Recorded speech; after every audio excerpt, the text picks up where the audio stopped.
বান্দা গরিব থাকলে চলবে না, তোমার রিজিক অন্বেষণের জন্য তুমি সামনে অগ্রসর হয়ে যাও। সুবহানাল্লাহ। আল্লাহ রাব্বুল আলামিন ৬২ নম্বর সূরার ১০ নম্বর আয়াতে আপনাকে আমাকে নির্দেশনা জারি করে দিয়েছেন যে বান্দা আমার অনুগ্রহ তালাশ করো, রিজিক তালাশ করো, ধনী হওয়ার জন্য সামনে অগ্রসর হও।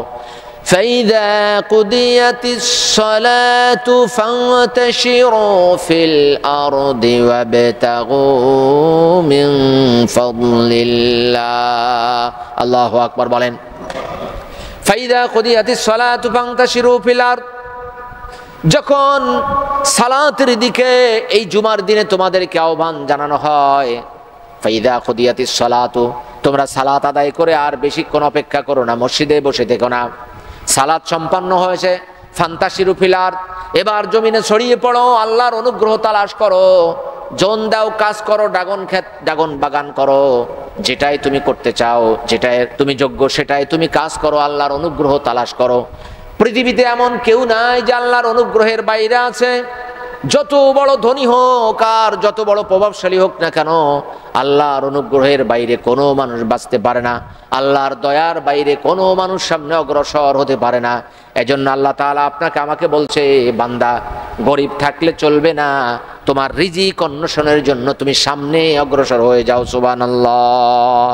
অনেকে আছে হাত পা গুটিয়ে বসে থাকে, একটু বয়স হলেও হাত পা গুটায়, আবার অনেকে আছে অল্প বয়সেও হাত পা গুটিয়ে বসে থাকে।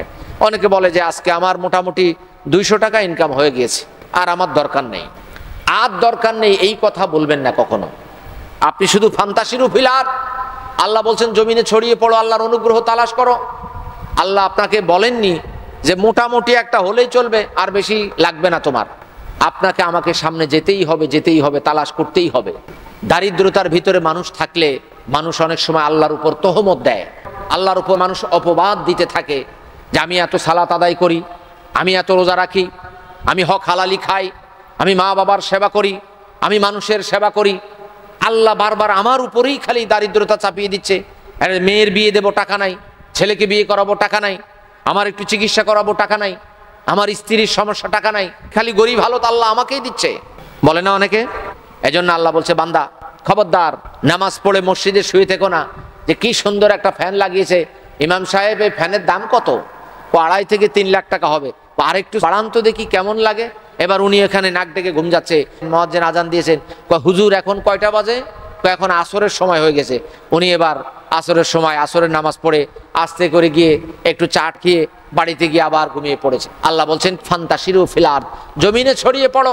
আপনি তো জমিনেই গেলেন না, হেলায় খেলায় আপনি সময়টা কাটিয়ে দিচ্ছেন, আপনার পরিবর্তন কিভাবে আসবে? এজন্য আল্লাহ রাব্বুল আলামিন বলেন, বান্দা যদি সামনে অগ্রসর হয়, আমি বান্দাকে তার পথ আরো সুন্দর করে দেই, আরো সহজ করে দেই। ওয়াল্লাযীনা জাহাদু ফীনা লানাহদিয়ান্নাহুম সুবুলানা।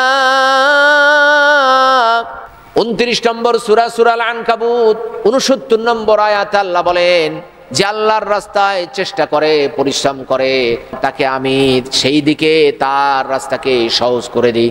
আপনি মাঠে পরিশ্রম করবেন, মাঠটাও আল্লাহর রাস্তা, কারণ এই রাস্তা থেকে আপনি উপার্জন করে জামা কিনবেন, জায়নামাজ কিনবেন, এখান থেকে উপার্জন করে আপনি ইবাদতের জন্য, সালাত সিয়াম হজের জন্য আপনি প্রস্তুতি নেবেন। আল্লাহ রাব্বুল আলামিন আপনার আমার রাস্তাকে সহজ করে দিবেন। 29 নম্বর সূরা, সূরাল আনকাবুত 69 নম্বর আয়াতটা দেখবেন। 53 নম্বর সূরা, সূরান নাজম 39-40 নম্বর আয়াতটা দেখবেন। আল্লাহ বলেন, ওয়াল্লাইসা লিল ইনসানি ইল্লা মা সাআ।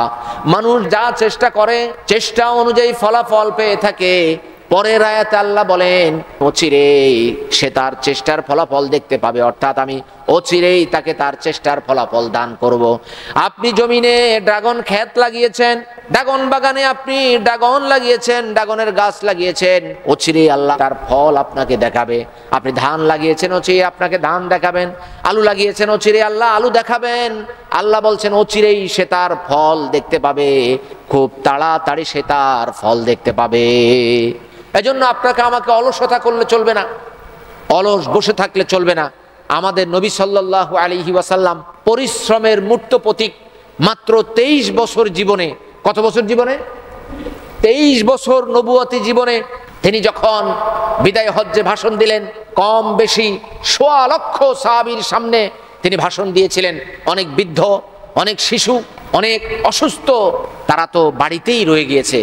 তাহলে কত মানুষকে তিনি 23 বছর নবুয়তি জিন্দেগিতে ইসলামের পথে এনেছিলেন। অথচ এটার জন্য তিনি অনেক গালাগাল সহ্য করেছেন। কোরআনেই 14-15টা অপবাদের কথা বলা হয়েছে। তায়েফের ময়দানে রক্ত দিয়েছেন, মক্কার পথেও তিনি রক্ত দিয়েছিলেন। আবু লাহাব তার পায়ে ছোট ছোট পাথরের কুচি এইভাবে পেছন থেকে মারছিল, আর বলছিল যে এই লোকটা হচ্ছে সাহাবী, ধর্মত্যাগী, তার কথা তোমরা শুনো না। আর রক্তে তার জুতো রঞ্জিত হয়ে গিয়েছিল, সেই খবর আমরা অনেকেই রাখি না। নবী সাল্লাল্লাহু আলাইহি ওয়াসাল্লাম উহুদের ময়দানে রক্ত দিয়েছিলেন। নবী সাল্লাল্লাহু আলাইহি ওয়াসাল্লাম তায়েফের ময়দানে রক্ত দিয়েছিলেন, সহিহ বুখারীতে রয়েছে। অতএব রাসূলুল্লাহ সাল্লাল্লাহু আলাইহি ওয়াসাল্লাম তার সময়কে অবহেলায় তিনি নষ্ট করেননি। তিনি শুধু পরিশ্রম করেছেন, দিন রাত 24 ঘন্টা কিভাবে উম্মতকে দিনে আনা যায়